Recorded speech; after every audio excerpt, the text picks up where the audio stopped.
ఈ కోర్ట్ నోటీసులు కూడా వచ్చాయి. సో ఒకవైపు నోటీసులు, ఇప్పుడు జిహెచ్ఎంసీ ఇచ్చిన నోటీసులు, వర్క్ కూడా స్టార్ట్ అవుతుంది. సో మీ నెక్స్ట్ ప్రాసెస్ ఏ విధంగా ఉందండి? మళ్ళీ స్టేకి వెళ్తామండి, కోర్టుకి వెళ్ళి న్యాయం కోసం కోర్టుకి వెళ్తాం.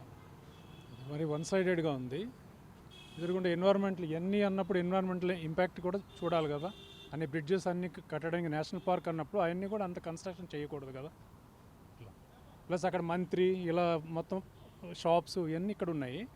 మా ఇల్లు మటుకు పార్క్ అని చెబుతున్నారు. ఇక్కడ ఈ ఏరియాకి సంబంధించి మాట్లాడితే మేజర్గా ఉన్న ఇద్దరు, ఒక యాక్టర్తో పాటు ఇంకొక చిన్న చిన్న వాళ్ళు చాలామంది ఉన్నామండి. చిన్న వాళ్ళు అందరూ జర్నలిస్టులు, రిటైర్ అయిన వాళ్ళు, దాని మీదే డిపెండ్ అయిన లైవ్లీహుడ్ ఉన్న వాళ్ళు ఉన్నాం.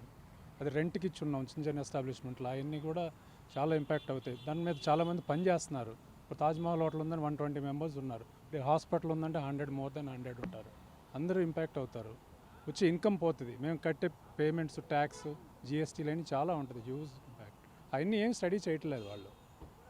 లోన్స్ ఉన్నాయి, అన్నీ ఉన్నాయి. సార్ ఏంటి ఇప్పుడు ఈ ఫ్లైఓవర్స్, అండర్ పాసెస్ అన్నీ వస్తున్నాయి.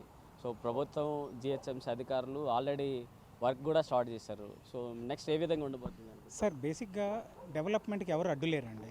సైంటిఫిక్గా మీరు ఏ నిర్ణయాలు తీసుకున్నా ప్రజల్ని మీరు వాళ్ళ వెల్బీయింగ్ కూడా కన్సిడర్ చేసి మీరు ముందుకెళ్తే అందరికీ శ్రేయస్కరం.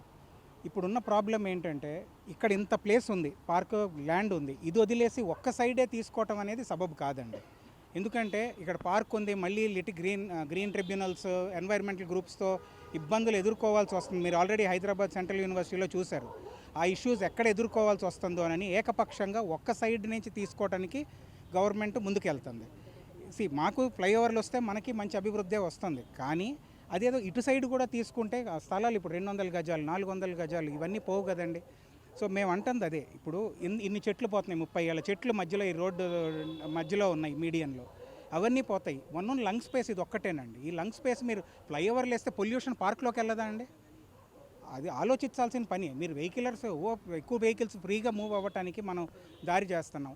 ఇప్పుడు మంత్రి లాంటి వాళ్ళకి అలైన్మెంట్లు మార్చి పార్కు లోపలికే మీకు వాళ్ళకి ఎక్కువ సెన్సిటివ్ జోన్లో లేదని చెప్పి మీకు అక్కడ వాళ్ళకి పర్మిషన్లు ఇచ్చినప్పుడు మిగతా గవర్నమెంట్ అది కూడా పర్మిషన్స్ తీసుకొని ముందుకెళ్ళొచ్చు కదా.